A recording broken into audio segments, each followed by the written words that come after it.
Hello dear student, स्वागत है आपका अपने YouTube channel math plus IT पर। और कुछ समय बाद हम फिर से हाजिर हैं। थोड़ी सी इमरजेंसी की वजह से हम वीडियोस नहीं लेके आ पाए थे, लेकिन अब आपको डेली ही वीडियो देंगे। और हमारे पास 7 चैप्टर्स बचे हुए हैं जिनके लिए हमें रिवीजन करना है, कैसे कैसे क्वेश्चन वहाँ से आने वाले हैं। तो इस बार हम बात करेंगे चैप्टर नंबर 3 की, यानी आव्यूह मैट्रिक्स की। हम मैट्रिक्स की बात करें उससे पहले थोड़ा सा ये कि बच्चों, एग्ज़ाम बिल्कुल नज़दीक है, तो आपको प्रिपरेशन को थोड़ा सा और अच्छे से देखना है, किस प्रकार से करनी है। उस चीज़ में आपको हेल्प करेंगी बोर्ड के द्वारा जारी किया गया मॉडल पेपर है, आप उसे देखें, उसके ब्लूप्रिंट को समझें। ब्लूप्रिंट हमने भी समझाया है और वीडियो साथ में जो मॉडल पेपर है उसका भी वीडियो बना हुआ है, तो आप उसे भी देखें, समझें किस प्रकार से क्या हो रहा है। वीडियो यदि किसी ने नहीं देखा है तो डिस्क्रिप्शन बॉक्स में उसका लिंक मिल जाएगा, यहाँ पर आपको आई बटन में भी लिंक दे देंगे।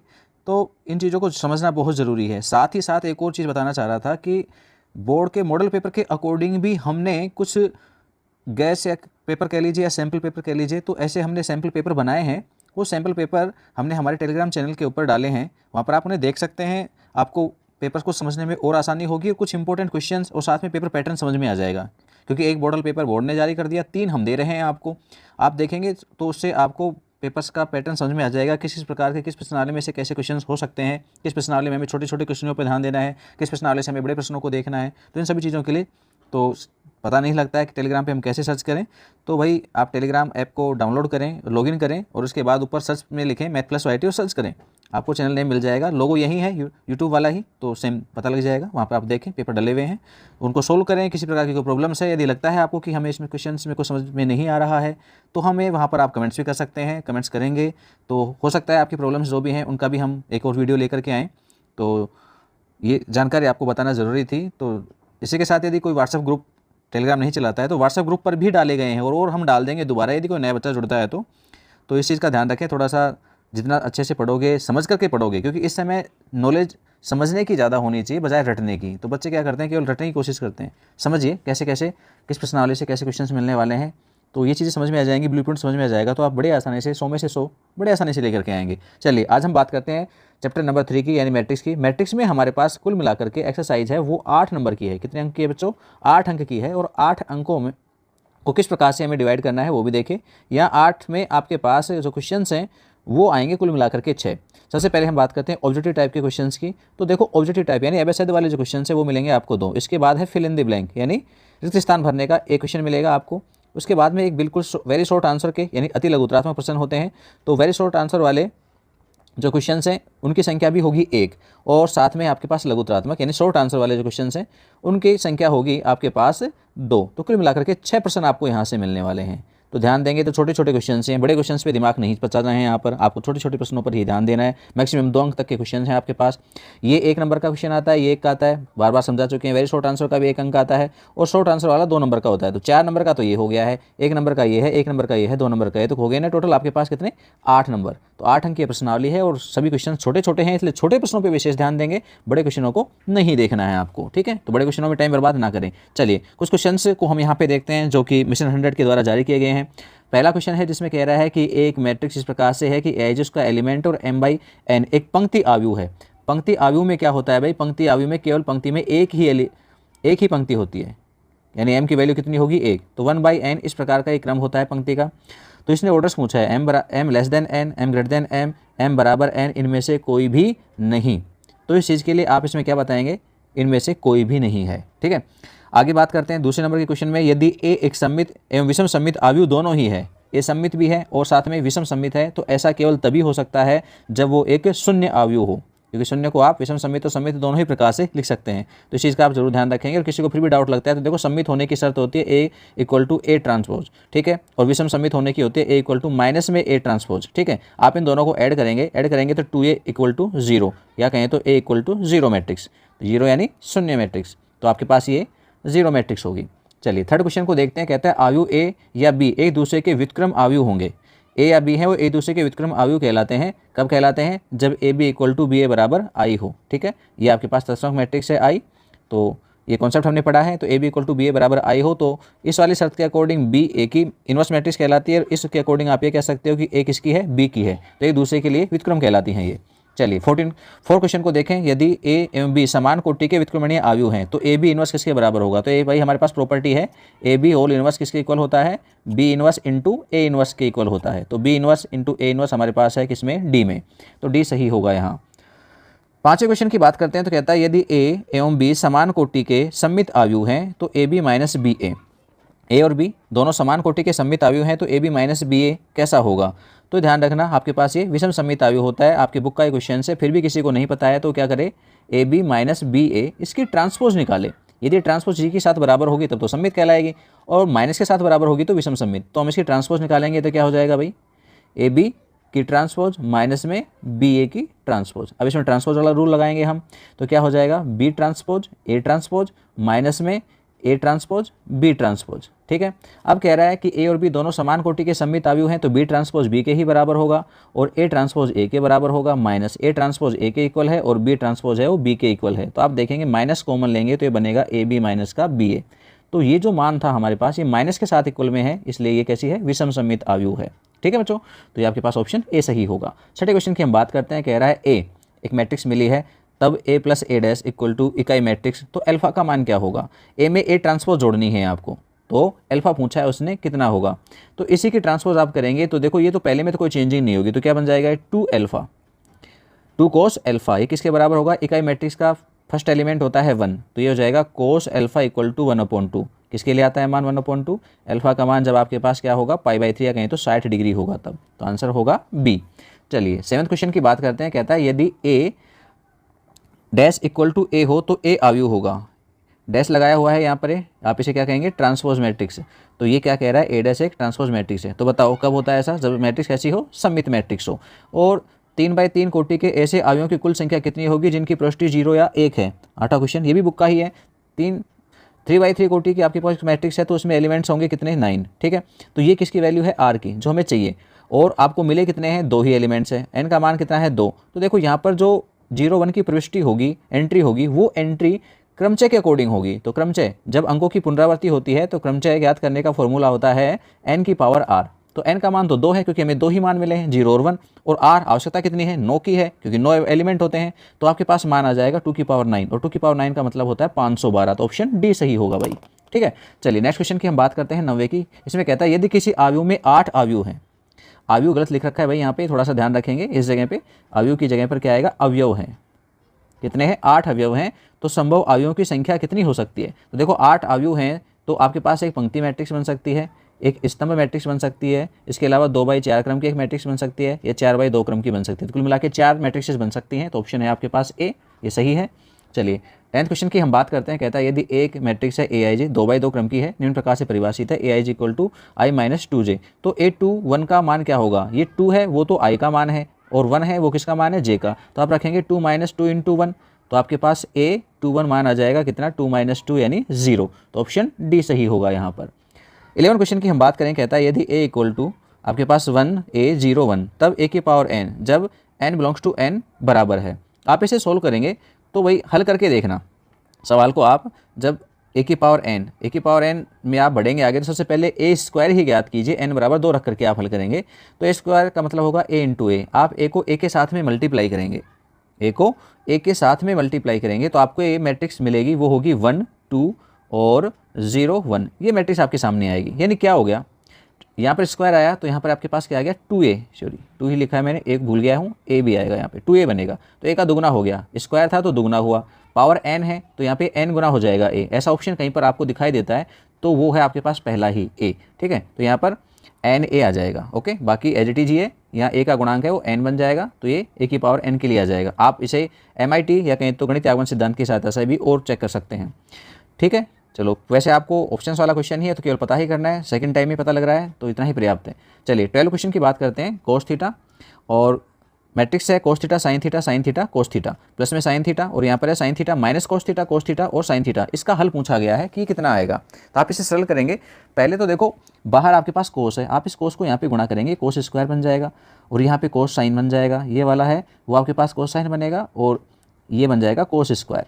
तो देखो यहाँ साइन से गुणा होगा, यहाँ पे साइन स्क्वायर है तो ये कोस स्क्वायर जोड़ेंगे तो कोस स्क्वायर प्लस में साइन स्क्वायर में क्या बनेगा? 1 बनेगा। तो जोड़ने पर बना जाएगा यहाँ पर, यहाँ cos थीटा साइन थीटा और यहाँ आएगा माइनस का cos थीटा साइन थीटा, तो वो 0 बन जाएगा। फिर आइए cos थीटा साइन थीटा और यहाँ पे बनेगा प्लस में ही cos थीटा साइन थीटा, तो 2 cos थीटा साइन थीटा बनेगा। तो ये आपके पास क्या होगा, इसमें कहीं चिन्हों की मिस्टेक से सही भाई, यहाँ पे माइनस का है, ये ध्यान रखना, माइनस का साइन थीटा है भाई, ठीक है। तो ये माइनस का cos थीटा साइन थीटा होगा और ये प्लस का cos थीटा साइन थीटा होगा, तो ये भी 0 हो जाएगा।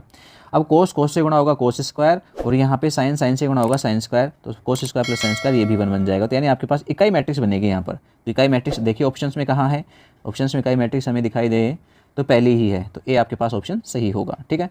चलिए नेक्स्ट को देखते हैं हम 13 को। 13 में कहता है यदि कोई दो वर्गाकार आयु ए बी के लिए ए बी बराबर ए है और बी ए बराबर बी है, तो ए स्क्वायर बराबर है, ये मान हमें ज्ञात करना है। देखो ए स्क्वायर निकालने के लिए हम क्या करेंगे, ए स्क्वायर बराबर ए इंटू ए ऐसा लिखेंगे। अब देखो ए का मान है ए बी, तो 2 बार लिखेंगे A B into A B, okay. अब ए बी में ये बी ए, देखो बी ए का मान दे रखा है बी, तो हम लिखेंगे ए बी और लास्ट में आपके पास यहाँ पे बी, ठीक है। ये मान हमारे पास आया। अब इसमें देखो ए बी की जगह पर क्या है ए, तो हम लिखेंगे ए बी इंटू बी, तो ये ए बी है उसकी जगह पर ए काम में ले लेंगे। फिर क्या बच गया, ए बी की जगह ए रखने के बाद यहाँ बी बचेगा, तो ए बी का मान फिर से क्या आ जाएगा ए, तो ऑप्शन आपके पास ए सही होगा। कौन सा सही होगा, ए सही होगा, ठीक है। चलिए आगे बढ़े हम, तो नेक्स्ट 14 है हमारे पास। यदि ए आई जे, ये जे है भैया, ए आई जे 3/3 क्रम की एक मैट्रिक्स है जो आपके सामने लिखी हुई है। इसमें A12 प्लस में A23, A12 का मतलब है पहली पंक्ति दूसरा स्तंभ, ये पहली पंक्ति है और दूसरा स्तंभ यहाँ पर है, तो A12 का मान 1 हो गया, प्लस में A23 दूसरी पंक्ति में तीसरा अवयव, ये कितना है -1, तो ये -1, दोनों को जोड़ेंगे तो हमें 0 मिलेगा। अब 0 कहाँ है, यहाँ है, ये कौन सा है, ये तीसरी पंक्ति है और पहला स्तंभ है, तो A31 बनेगा, A31 यानी C है, ठीक है। चलिए और आगे देखते हैं 15 क्वेश्चन में। यदि A 3/2 3/2 क्रम की एक मैट्रिक्स है और B 2/4 क्रम की एक अन्य मैट्रिक्स है, तो AB का क्रम होगा, AB का क्रम होगा, आप यहाँ 2 को हटा दीजिए, 3/4 क्रम का होगा, ऐसा ऑप्शन आपके पास C है। और बात करते हैं नेक्स्ट हम 16 में, तो 16 में कह रहा है ए आई जे 2/3 क्रम की एक मैट्रिक्स है जहाँ ए आई जे नॉट इक्वल टू 0 है, तो ये कैसी मैट्रिक्स है, वर्ग मैट्रिक्स है, पंक्ति मैट्रिक्स है, शून्य मैट्रिक्स है, स्तंभ मैट्रिक्स है। तो देखिए ये आपके पास न तो वर्ग मैट्रिक्स है, ठीक है, ना ही हम इसे पंक्ति मैट्रिक्स कह सकते हैं, ना ही हम इसे स्तंभ मैट्रिक्स कह सकते हैं। तो 2/3 का क्रम है हमारे पास यहाँ पे, तो आप इसे केवल शून्य मैट्रिक्स कह सकते हो। पर एलिमेंट्स में ये भी कह रहा है कि ए आई जे 0 भी नहीं है, तो इस कंडीशन में तो ये शून्य भी नहीं बनेगी, ठीक है, ए आई जे 0 नहीं है। तो भाई क्या कह सकते हैं, इसका मतलब गड़बड़ है यहाँ पर हमारे पास इनमें से। तो यहाँ 2/3 लिख रखा है, हो सकता है कि यहाँ 3/3 होना चाहिए ऑप्शन के हिसाब से, फिर आपके पास आंसर हो जाएगा वर्ग आयु, ठीक है। थोड़ी मिस्टेक है, ए आई जे नॉट इक्वल टू 0 लिखा हुआ है, इसलिए हम शून्य मैट्रिक्स नहीं कह सकते। यदि ए आई जे ये वाली शर्त नहीं होती तो हम इसे शून्य मैट्रिक्स कह देते, क्योंकि 2/3 क्रम की शून्य मैट्रिक्स हो सकती है, क्योंकि स्तंभ और पंक्ति तो बिल्कुल भी नहीं होगी, वो वर्ग भी नहीं है क्योंकि इसमें ऑर्डर समान नहीं था। लेकिन आप इसे 3/3 कर लेंगे तो ये वर्गाव्यू कहलाएगा। 2/3 रखते हैं तो फिर आपको ये शर्त हटानी पड़ेगी यहाँ से, इस शर्त को हटाएंगे तो आप फिर शून्य कह सकते हैं, ऑप्शन दोनों ही रहेंगे, ठीक है। चलिए आगे रिक्त स्थानों की हम बात कर लेते हैं। एक मैट्रिक्स ए मिली है और एक अन्य मैट्रिक्स बी मिली है, दोनों का योग करना है, दोनों 2/3 क्रम की हैं, तो दोनों का योग भी 2/3 क्रम का ही होगा। योग आप कर सकते हैं बड़ी आसानी से, ठीक है। और फिर भी आप मुझसे चाहते हो तो मैं कर देता हूँ। देखो 1 को 3 में जोड़ेंगे तो 4 बन जाएगा, 2 में -1 जोड़ेंगे तो प्लस का 1 मिलेगा, 3 में 3 जोड़ने पर 6 मिल जाएगा, 2 में हम -1 जोड़ेंगे तो आपके पास यहाँ पे 1 आ जाएगा, और 3 में हम 0 जोड़ेंगे तो 3 मिलेगा, और 1 में हम 2 जोड़ेंगे तो यहाँ भी 3 मिलेगा, ठीक है। ये रिक्त स्थान वाले क्वेश्चन है, आपके पास ऑप्शन के खूब सारे क्वेश्चन आए हैं, ऑप्शन वाले 2 क्वेश्चन मिलेंगे आपको एग्जाम में। चलिए नेक्स्ट क्वेश्चन को देखते हैं हम। तो दूसरा है हमारे पास, यदि ए व बी का गुणन संभव हो तो ए बी डैश क्या होगा, गुणन संभव हो तो ए बी डैश क्या होगा, बी डैश इंटू ए डैश होगा, ठीक है। ये डैश लगा हुआ है यानी ट्रांसपोज मैट्रिक्स है यहाँ पर। चलिए आगे देखिए, तीसरा क्वेश्चन कह रहा है यदि ए एक सममित आव्यूह है, कैसा आव्यूह है, सममित आव्यूह है, तो x का मान होगा, सममित आव्यूह होगा तो हमने ये पढ़ा है a बराबर में a ट्रांसपोज, ठीक है, a ट्रांसपोज तो 2x और 4 माइनस में 2, आप इसकी तुलना करेंगे, बराबर लिखेंगे इसे, इसकी की ट्रांसपोज मैट्रिक्स 2x 4 - 2 के साथ। तो जब आप यहाँ पे तुलना करेंगे तो ये x किसके साथ बराबर है, 4 के साथ बराबर है, x का मान आ जाएगा 4, तो यहाँ 4 होगा आंसर। चलिए नेक्स्ट देखते हैं हम। 4th में कहता है कि आव्यूह है a + a डैश, ये कैसा आव्यूह होगा, इसके लिए पूछना चाह रहा है कि वो आपके पास सममित है या विषम सममित है। खालिस्तान लिखा है यहाँ पे, तो सम्मित है या विषम सम्मित, ट्रांसपोज की बात है तो सम्मित या विषम सम्मित में ही आएगी। तो ये चीज़ पहले भी समझाई गई है, आपने पढ़े हो, वीडियोस देखे हो। तो a प्लस ए डैश है वो एक सम्मित आव्यूह होता है और a माइनस ए डैश है वो एक विषम सम्मित आव्यूह होता है, ठीक है। और एक मैट्रिक्स को हम सम्मित और विषम सम्मित आव्यूह के योग के रूप में इस प्रकार से भी लिखते हैं, तो ये ध्यान रखेंगे। ये पहली है वो सम्मित और ये दूसरी है ये कैसी है, विषम सम्मित। तो सम्मित यहाँ पे पूछा गया है a प्लस ए डैश, तो a प्लस ए डैश सदैव सम्मित आव्यूह होता है, तो यहाँ पे ऑप्शन सम्मित भरा जाएगा। चलिए आगे देखते हैं, एक एक अंकों के छोटे क्वेश्चंस की बात करते हैं, अति लघु उत्तरात्मक वेरी शॉर्ट आंसर वाले। इसमें कह रहा है कि यदि ए आई जे 2/2 क्रम का एक आव्यूह इस प्रकार परिभाषित है कि ए आई जे बराबर 1 + 2j/2, तो आव्यूह ए ज्ञात कीजिए। देखो ये आव्यूह तो ज्ञात करने आने ही चाहिए, आप मॉडल पेपर देखोगे या सैम्पल पेपर हमने दिए हैं उनमें देखोगे, ये क्वेश्चन इंपॉर्टेंट है, आपको बनाने आने चाहिए, बहुत ही सिंपल है, ठीक है। 1 1 1 2 पुट किया, 2 1 पुट किया और 2 2 पुट किया, आई और जे की जगह पर वैल्यूज पुट करिए और आपके पास अवयव आ जाएंगे। देखो निकाल रखे हैं यहाँ पे 1 1 रखेंगे तो आई का मान 1 है और जे का मान भी 1 है, तो 2 और 1 3, तो 3/2 हो गया। यहाँ पे 1 2 आई की जगह पर 1 रखा गया और जे की जगह 2 रखा गया, तो आप इसे सरल करेंगे तो 5/2 मिलेगा। फिर 2 1 उल्टा हो गया, आई की जगह पे 2 आ गया है और जे की जगह पे 1 आ गया है, इसको सरल करते हैं तो ये हमारे पास 4/2 यानी 2 मिल गया। और ये 2 2 में करेंगे तो 2 + 2 × 2, तो यहाँ पर आपके पास ये 6/2 मतलब 3 आ जाएगा। ये एलिमेंट्स आ गए तो ये मैट्रिक्स बन जाएगा आपके पास। चलिए नेक्स्ट क्वेश्चन को देखते हैं। इसमें कह रहा है ए और बी समान आव्यूह हैं, दोनों कैसे हैं, इक्वल हैं, और एक्स वाई जेड का मान उसने पूछा है, तो आप यहाँ पे इनकी तुलना करके एक्स वाई जेड के मान निकाल सकते हो। तो सबसे पहले जेड मिल जाएगा, 5 + z = 5 लिखेंगे तो जेड = 0 आ जाएगा, ओके। इसके अलावा एक्स वाई इसमें समीकरण बनेगी, उसे हल करना पड़ेगा। एक्स प्लस वाई है वो तो आपके पास बन जाएगा 6, साथ में एक्स वाई है वो मिलेगा 8, तो आप इसे सरल करेंगे, यहाँ से किसी एक का मान या तो x का निकालें चाहे y का, उठा के इसमें पुट कर देंगे। जैसे सपोज कीजिए मैंने y की जगह ही रख दिया कितना, 6 - का x = 8। आप इसे सरल करना, x में एक द्विघात समीकरण बनेगी, तो x के 2 मान आपके पास आएंगे, एक तो मान होगा 2 और दूसरा मान होगा आपके पास 4, ठीक है। तो इसके क्रम में x के 2 होंगे तो y भी इसके उल्टे आ जाएंगे, जब 2 रखेंगे तो 4 आएगा और 4 रखेंगे तो 2 आ जाएगा। आप सरल करके देखेंगे, ठीक है, द्विघात समीकरण को। इसने सोल्व भी की होगी, यहाँ पे देखें तो z तो इसने 0 निकाल दिया है और इसने सीधे x - y निकालने की कोशिश की है। आप इस पैटर्न को छोड़िए, वहाँ पे द्विघात समीकरण बनाइए तो उसके द्वारा सोल्व कीजिए, बेटर रहेगा, आंसर वहीं आएंगे। देखो बहुत लंबा हो गया है, यहाँ 1 नंबर के क्वेश्चन में इतना बड़ा मान नहीं देगा। तो देखो x = 2 तो y x = 4 तो y = 2, और उल्टा करेंगे तो एक और आ जाएगा दूसरा, तो इस चीज़ का ध्यान रखें थोड़ा सा। चलिए नेक्स्ट क्वेश्चन है हमारे पास, कह रहा है यदि x + y और x - y ये 2 मैट्रिक्सों का योग और अंतर यहाँ पे लिखा हुआ है, तो x और y मैट्रिक्सेस पूछी गई हैं। तो देखो x निकालेंगे तो हम दोनों मैट्रिक्सेस को जोड़ देंगे, y कट जाएगा, 2x में मान आ जाएगा और आपके पास x के लिए वैल्यू आ जाएगी 2 का भाग देते ही, ठीक है। और यदि y को निकालना है तो घटा देंगे। तो ये एक अंक में क्वेश्चन गलत दे दिए उसने, थोड़े बड़े आएंगे, इस चीज़ का ध्यान रखें कि इतने बड़े क्वेश्चन नहीं देगा 1 नंबर में, ये 2 नंबर के क्वेश्चन हो सकते हैं जहाँ x y मैट्रिक्सेस पूछी जाएंगे आपसे। फिर 4th क्वेश्चन में कहता है यदि 2 एक मैट्रिक्स लिखी है उसने, फिर ये है दूसरी मैट्रिक्स, दोनों का योग हो रहा है और बराबर में एक अन्य मैट्रिक्स है, तुल्य मैट्रिक्स लिखी हुई है, समान है सामने। तो पहले हम इन 2 को जोड़ लेंगे और जोड़ने के बाद में यहाँ से क्या करेंगे, एक तो हमें देखो जोड़ने पर क्या क्या मिलेगा वो देखो, यहाँ पे 1 है और 2 से गुणा होगा तो 2 बन जाएगा, तो 2 यहाँ से मिलेगा y और ये बराबर होगा 5 के, तो y आपको मिल जाएगा कितना, 3, ठीक है। अब x की ओर बात कर लें तो 2 से गुणा होगा x तो 2x बनेगा। यहाँ इसमें आपके पास यहाँ पे एलिमेंट कितना है 2, तो हम ये 2 और बराबर में कितना लिखेंगे 8, सरल करेंगे 2 घटा देंगे 6 बचेंगे और 2x = 6, तो x का मान यहाँ भी 3, x और 3 दोनों ही x और y दोनों के मान 3 3 आ जाएंगे आपके पास, ठीक है। देखो x और y के मान 3 3 ही है। चलिए 5वां क्वेश्चन देखें तो एक मैट्रिक्स A मिली है, एक अन्य मैट्रिक्स B मिली है, दोनों ही 2/3 क्रम की है, कितनी है 2/3 क्रम की है। तो कह रहा है सिद्ध कीजिए A + B डैश, यानी ट्रांसपोज मैट्रिक्स है वो A ट्रांसपोज + B ट्रांसपोज के बराबर होती है। पहले तो A और B को जोड़िए, आप A मैट्रिक्स और B मैट्रिक्स को क्या कर दीजिए, जोड़ लीजिए, तो दोनों को जोड़ेंगे। इसके अलावा A की ट्रांसपोज निकालेंगे, B की ट्रांसपोज निकालेंगे, यानी पंक्तियों का स्तंभ बना लेंगे। अब AB को हम जोड़ लेंगे और जोड़ने के बाद में उसकी ट्रांसपोज ज्ञात करेंगे, तो AB ट्रांसपोज आपके पास आ जाएगी। यहाँ पे गलत डैश लगा रखा है, यहाँ नहीं लगाना है, ट्रांसपोज यहाँ निकलेगी, ये बन जाएगी, ठीक है। और उसके अलावा A dash B dash in दोनों को जोड़ेंगे तो ये भी आपके पास सेम ही आनी चाहिए इसी के साथ, तो दोनों इक्वल हो जाएंगी, तो सत्यापित हो जाएगा और हो भी रहा है, 1 और 2 दोनों समान ही आएंगी। 6वां क्वेश्चन है, उसमें कह रहा है एक मैट्रिक्स A मिली है, तो सत्यापित कीजिए कि A ट्रांसपोज × A, ये छोटा लिख दिया गया है, यहाँ गुणा में आएगा A, तो A ट्रांसपोज को A के साथ गुणा करेंगे तो इकाई मैट्रिक्स होगा, तो सामान्य बात है गुणा कर सकते हैं आप, तो सही इकाई मैट्रिक्स आपको मिल जाएगी। नेक्स्ट क्वेश्चन है 7वां, कह रहा है P मैट्रिक्स मिली है 2/2 क्रम की है, तो P इनवर्स ज्ञात कीजिए यदि इसका अस्तित्व है तो, ठीक है। अब P इनवर्स निकालना चाहेंगे हम, तो P इनवर्स निकाल रहे हैं हम, यहाँ पे P को हम IP के रूप में लिख सकते हैं, यानी हम यहाँ पर कौन सी संख्याएं काम में लेने वाले हैं, पंक्ति संख्याओं में काम में लेंगे। तो पंक्ति संक्रियाएं लगाई गई हैं। प्रारंभिक रूपांतरण में पंक्ति संक्रियाओं के द्वारा इसे हल किया गया है। देखो आर में यूज लिया गया है, आई पी लिखेंगे तो पंक्ति संक्रिया होगी, और पी आई लिखेंगे तो स्तंभ संक्रिया लगेंगे। इस चीज़ का थोड़ा सा ध्यान रखेंगे, ठीक है बच्चों। तो यहाँ आई पी के साथ किया गया है, तो और बेस्ट होता है कि आप पंक्ति संक्रियाओं को ही यूज लें, एक ही पैटर्न फॉलो करें। जरूरी नहीं कि आप दोनों को याद रखें कि हम स्तंभ याद संक्रिया को भी ध्यान में रखें। पी आई पी निकालेंगे, यानी पी लिखा गया है, आई को लिखा गया है, और पी मैट्रिक्स यहाँ लिखनी नहीं है, केवल पी ही लिखना है। इसको इस प्रकार से मैट्रिक्स फॉर्म में नहीं लिखना है, केवल पी सांकेतिक फॉर्म में ही लिखा जाना है।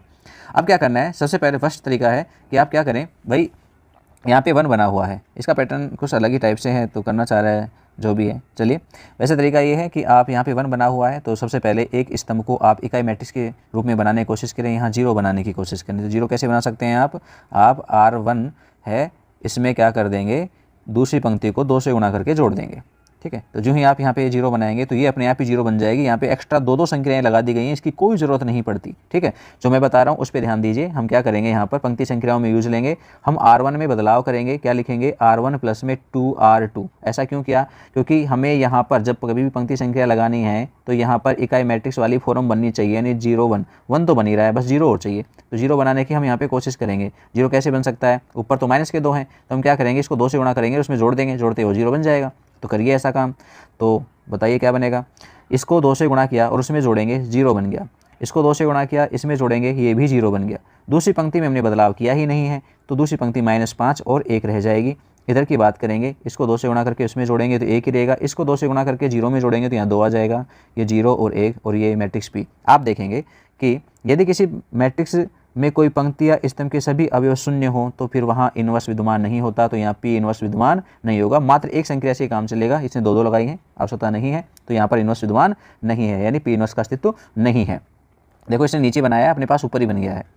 8वां क्वेश्चन देखें, यदि ए एक मैट्रिक्स है तो सिद्ध कीजिए ए प्लस ए डैश एक सममित अवयव है। एक मैट्रिक्स ए दी गई है, अब ए डैश इसके में आप चेंज कर लेंगे, 1 5 को तो स्तंभ बना देंगे और 6 7 को भी स्तंभ बना देंगे। तो ये आपके पास ए डैश आ गया, तो ए में ए डैश को जोड़ेंगे तो 2 11 11 14 आपको ये निकाल के दे रखा है। अब इसकी ट्रांसपोज निकालेंगे, इसको पी दिखाया गया है नाम, तो इसकी भी ट्रांसपोज निकालेंगे तो 2 11 11 14 सेम ही रहेगा। तो दोनों समान है, समान है तो मैट्रिक्स कैसी मिलेगी, सममित मैट्रिक्स है। ये पढ़ा है हमने कॉन्सेप्ट, एक मैट्रिक्स खुद की ही ट्रांसपोज मैट्रिक्स के साथ समान है तो सममित कहलाएगी। 9वां क्वेश्चन देखिए, एक मैट्रिक्स ए मिली है, एक अन्य मैट्रिक्स बी मिली है, तो क्या ए बी बराबर बी ए संभव है। तो आप गुणा करके चेक कर सकते हैं, ए को बी से गुणा कर लो, बी को ए से गुणा कर लीजिए। तो ए बी निकाला गया, ये मान -2 0 और 0 -8। इसी प्रकार बी ए निकाला -2 0 2 -8, इसका मतलब दोनों समान ही है, तो समान है, गुणा करना है आपको। 10वां क्वेश्चन है, यदि ए व बी दो मैट्रिक्सेस आपको दी गई हैं तो सिद्ध कीजिए A B not equal to B A. तो आप ए को बी से गुणा करेंगे और बी को ए से गुणा करेंगे।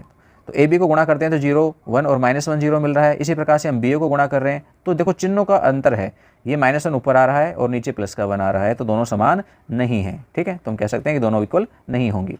चलिए 2 नंबर के क्वेश्चन पे आ जाइए। ये बहुत ही अच्छा क्वेश्चन है, इंपॉर्टेंट भाई, हमने इसे सैम्पल पेपर में भी शामिल किया है, तो थोड़ा सा ध्यान रखें, अच्छा क्वेश्चन है, तो ज़्यादा दिक्कत भी नहीं आएगी आपको इसे हल करने में। आप यहाँ से 2i को इधर ले आइए, ए स्क्वायर ज्ञात कर लीजिए सबसे पहले। तो ए स्क्वायर निकालने के बाद इस 2i को इधर ले आएँ और ए स्क्वायर में जोड़ दें, तो आप 2i को इधर लेके आएंगे और ए स्क्वायर में जोड़ देंगे, ये पद इधर आ जाएगा, इसके साथ जुड़ जाएगा, तो यहाँ से k की वैल्यूज आपके पास आ जाएगी।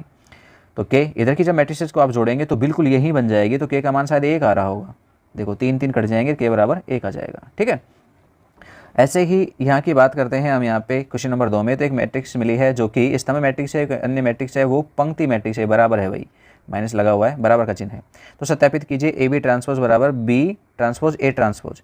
ए बी गुणा करना पड़ेगा आपको, ए को मैट्रिक्स बी से गुणा करना है, फिर उसकी ट्रांसपोज निकालनी है, और इसके अलावा बी ट्रांसपोज का ए ट्रांसपोज के साथ में गुणा करना है, ये काम आपको करना है। तो सबसे पहले हम ए की ट्रांसपोज लिखेंगे, बी की ट्रांसपोज लिख लेंगे और साथ में ए बी को ज्ञात कर लेंगे। जब आप इन्हें गुणा करेंगे तो ध्यान देंगे 3/1 है और ये 1/3 है, तो आपको 3/3 की मैट्रिक्स मिलेगी, बिल्कुल ही सिंपल होगी। -2 को हम 1 से मल्टीप्लाई करेंगे तो -2 मिलेगा, -2 को 3 से करेंगे माइनस का 6 मिल जाएगा, -2 को माइनस के 6 से करेंगे प्लस के 12 मिल जाएंगे। तो ये फटाफट गुणा हो जाएंगे, ज़्यादा टाइम नहीं लगेगा। कोई सोचेगा इतना बड़ा सवाल है, नहीं, बड़ा नहीं है, छोटा ही है। तो आप इसे गुणा कर लेंगे, फिर दोबारा आप ये दूसरी पंक्ति है, दूसरी पंक्ति को आप तीनों स्तंभों से गुणा कर लेंगे तो आपको ये दूसरी पंक्ति प्राप्त हो जाएगी। फिर तीसरी पंक्ति को तीनों स्तंभों से गुणा करेंगे तो तीसरी पंक्ति प्राप्त हो जाएगी। ये तो बात हो गई ए बी की। अब इसकी चाहिए ट्रांसपोज, तो हम इसकी ट्रांसपोज निकाल देंगे, तो ये हो गई इसकी ट्रांसपोज, ठीक है। पहली पंक्ति को स्तंभ बनाया गया है यहाँ पर, ऐसे दूसरी पंक्ति को दूसरा स्तंभ और तीसरी पंक्ति को तीसरा स्तंभ बना दिया है, तो ये ए बी ट्रांसपोज हो गई। अब बी ट्रांसपोज को ए ट्रांसपोज से गुणा करेंगे, इनको ट्रांसपोज को गुणा करेंगे तो इसका ऑर्डर देखिए, ये 3/1 है और ये 1/3 है, तो ये भी आपके पास सेम वही आएगी, क्या 3/3 क्रम की मैट्रिक्स बनेगी। तो वही है, 1 को -2 से गुणा और 1 का 4 से गुणा, 1 का 5 से गुणा, तो देखो -2 4 और 5 एज इट इज रह गया है ये। फिर नेक्स्ट वाले को 3 से गुणा करके लिख देंगे तो देखो 3 गुना आ गया, और ये वाली -6 से गुणा करेंगे तो 6 गुना हो जाएगी।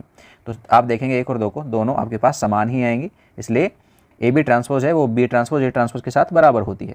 वैसे बड़ा क्वेश्चन है, इतना बड़ा संभावना लगती नहीं है कि देगा 2 नंबर में। चलो नेक्स्ट क्वेश्चन देखिए, तीसरा, आयु ए को एक सममित एवं विषम सममित आयु के योगफल के रूप में लिखे। योगफल क्या होता है भाई, 1/2 ए प्लस में ए डैश और प्लस में 1/2 ए माइनस में ए डैश। तो आपको क्या करना है, मैट्रिक्स ए की ट्रांसपोज बनानी है। मैट्रिक्स ए की ट्रांसपोज ये आ गई, ए को ए के साथ जोड़ दीजिए यानी ए प्लस ए डैश निकाल लीजिए, और ए में से ए को घटा दीजिए यानी ए माइनस ए डैश ज्ञात कर लीजिए। बस दोनों को 1/2 लगा करके लिख दीजिए, आपके पास आ जाएगा मान। तो ये अलग अलग पार्ट्स निकाले हैं आप, तो मैंने कहा है वो काम करिए, इसने बेवजह इतना बड़ा कर रखा है, ऐसा करने की आवश्यकता नहीं है, ठीक है। चलिए नेक्स्ट फोर्थ क्वेश्चन है, एक्स के किस मान के लिए। ये देखो ये क्वेश्चन भी इंपॉर्टेंट है, बहुत ही छोटा सा है, बहुत ही सिंपल सा है। आप इस मैट्रिक्स का इस मैट्रिक्स के साथ मल्टीप्लिकेशन करेंगे यानी गुणा करेंगे, उसके बाद में इस मैट्रिक्स के साथ में गुणा कर लेंगे, ठीक है। तो देखो आप इसको इसके साथ में गुणा करेंगे, ये है वो है 1/3 क्रम की और ये है 3/3 की, तो नेक्स्ट जो प्राप्त होगी वो होगी 1/3 की, ठीक है। इसका है वो इन सब के साथ में गुणा आएगा, इसके साथ गुणा का पहला पद ये रहा, इसका पूरे का दूसरे के साथ गुणा दूसरा पद, और तीसरे के साथ गुणा तीसरा पद, ठीक है। तो ध्यान रखेंगे, पहली पंक्ति पहला स्तंभ, ये वाला 1 को 1 से किया 1 मिल गया, 2 को 2 से करेंगे 4 मिल गया, 1 को 1 से करेंगे 4 मिलेगा। ऐसे ही दूसरे स्तंभ के साथ गुणा करेंगे तो ये दूसरा अवयव मिल जाएगा, तीसरे स्तंभ के साथ गुणा करेंगे तीसरा अवयव मिल जाएगा। तो ये मान है, सरल करेंगे इनको, सरल करने पर आपके पास 6 2 4 बनेगा, और ये स्तंभ मैट्रिक्स के साथ में इसके गुणा हो जाएगा, गुणा होने के बाद आपको x मिल जाएगा, ठीक है। x बिल्कुल रेखिक होगा, रेखिक समीकरण बनेगी, तो x का मान आपके पास -1 आ जाएगा। पांचवा है, एक अच्छा क्वेश्चन है, बार बार एग्जाम में पूछा जा चुका है। ए मैट्रिक्स मिली है, ए का स्क्वायर ज्ञात करेंगे, फिर ए को 5 से गुणा करके घटाएंगे, साथ में आप इसमें 7i भी ऐड करेंगे, तो आप देखेंगे ये मान 0 बन जाएगा। आपको इस LHS को हल करना है, पहले पर ए स्क्वायर निकालना है आपको। ए स्क्वायर निकालने के बाद LHS को सोल्व करेंगे और आप हल करेंगे तो आपको शून्य मैट्रिक्स मिल जाएगी, यानी 0 आ जाएगा सामने। छठा देखिए, fx इक्वल टू, ये भी एक अच्छा क्वेश्चन से एग्जाम में पूछा जा चुका है। fx पर वो पहले 3 अंकों में आता था, अब 2 अंकों में दे रहा है, तो इतना बड़ा क्वेश्चन मुझे संभावना लगती नहीं है, फिर भी आप करके जरूर देख सकते हैं। fx दे रखा है, साथ में fy भी चाहिए, तो आप जहाँ जहाँ x है वहाँ पर कितना रख देंगे, y पुट कर देंगे। तो आप जिन जगह पे y रखेंगे तो देखो ये fx है और fx से बनाई गई है fy, ये मिस्टेक है इसमें, यहाँ पर y आएगा, यहाँ पर भी y आएगा, ठीक है। तो यहाँ पर जहाँ जहाँ x दिखाई दे रहा है सब जगह क्या रख लेंगे, y, तो fy प्राप्त हो जाएगा। चलिए fy याद कर लेंगे, fx को fy के साथ में गुणा कर देंगे। ये गुणा थोड़ा बड़ा होगा, इसलिए वजह से हम कह रहे हैं कि ऐसा क्वेश्चन से 2 नंबर में नहीं मिल पाएगा, बड़ा क्वेश्चन है, ठीक है। फिर भी आप गुणा करेंगे, कोस का फॉर्मूला लगेगा यहाँ पर, और यहाँ पर साइन वाला फॉर्मूला लगेगा, इस जगह भी साइन का लगेगा, यहाँ कोस का लगेगा, ठीक है। तो आप इसे सॉल्व करेंगे तो cos x प्लस वाई आ जाएगा, sin x प्लस में y, और यहाँ sin x प्लस वाई और cos x प्लस वाई। देखो जब x था तब x आ रहा था, y था तब y आ रहा था, लेकिन अब क्या आ गया x प्लस वाई, तो इसका मतलब ये मान किसके साथ बराबर हो जाएगा, fx प्लस वाई के साथ बराबर हो जाएगा, यही सिद्ध करना था, ठीक है। 7वां क्वेश्चन है, जो पीछे आया था x वाला, सेम वैसा ही रिपीट हो रहा है। आप इस मैट्रिक्स को इसके साथ गुणा करेंगे, आपके पास 1/3 की स्तंभ मैट्रिक्स वो पंक्ति मैट्रिक्स बनेगी, उसका स्तंभ के साथ में गुणा करेंगे, x में द्विघात समीकरण बनेगी, उसको हल कर लेंगे, x का मान आ जाएगा, ठीक है। तो यहाँ पे x में द्विघात समीकरण है, x स्क्वायर बराबर 48, तो x का मान प्लस माइनस में 4√3 आ जाएगा। 8वां देखो, प्रारंभिक संक्रियाओं का प्रयोग करते हुए आयु a का व्युत्क्रम आयु ज्ञात कीजिए। a है, उसका व्युत्क्रम आयु a इक्वल टू, हम इसे i लिखेंगे, इसका मतलब है क्या हो गया, ये यहाँ पर आपको पंक्ति संक्रियाएं काम में लेनी है। तो पहले हमने मैट्रिक्स ए लिखी है, फिर इकाई मैट्रिक्स लिखी है, और ए यहाँ पे गुणा में है। तो देखो यहाँ 1 बना हुआ है, अभी बताया था मैंने, जब कभी पंक्ति संक्रियाएं काम में लेते हैं तो स्तंभों को हम इकाई मैट्रिक्स के स्तंभ की तरह बनाना चाहेंगे। तो 1 तो आ रहा है, क्या नहीं आ रहा, यहाँ 0 नहीं आ रहा है भैया, तो हम यहाँ 0 बनाना चाहेंगे। क्या कर सकते हैं, ये दूसरी पंक्ति है, तो दूसरी पंक्ति में पहली पंक्ति को दुगुना करके घटा देंगे।